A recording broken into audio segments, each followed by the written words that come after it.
Alors, un article sur Tom's Guide, un Model X affronte un Audi e-tron et un Jaguar E-Pace dans une course de dragster. Bon, j'ai pas lu l'article, mais a priori, je sais qui va gagner, hein. Ce sera sûrement la Tesla. Trois des SUV électriques les plus populaires sont affrontés dans plusieurs courses de dragster d'1 kilomètre chacune, et il s'agit de la Model X P90D, Jaguar E-Pace et Audi e-tron. Je vous passe l'intro directement. Passons au chrono. Tout d'abord, commençons par présenter les différents concurrents. La Model X est une P90D. Il faut noter qu'il ne s'agit malheureusement pas de la version la plus puissante, la Model X P100D.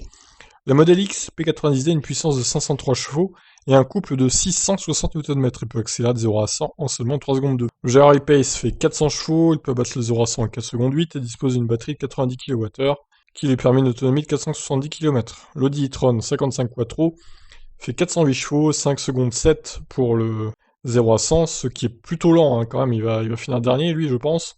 Toutes deux sont limitées à 200 km/h. Sur la ligne de départ, on retrouve également deux autres E-Pace et e-tron conduites par des pilotes plus expérimentés. Alors, comme vous pouvez le voir sur la vidéo qu'on ne regardera pas, je vous invite à la regarder vous-même, sinon je me ferai striker. On peut voir que la Model X de Tesla remporte la première course sur 400 mètres et passe également le premier.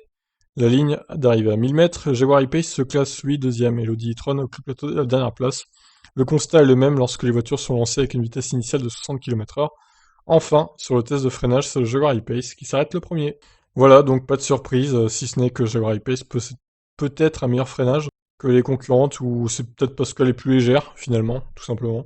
Donc j'ai envie de dire, le classement reflète bien les chronos qui sont donnés par les constructeurs, à savoir le 0 à 100 en 3 secondes 2 pour la Model X, 4 secondes 8 pour le Jaguar E-Pace, et l'Audi en 5 secondes 7.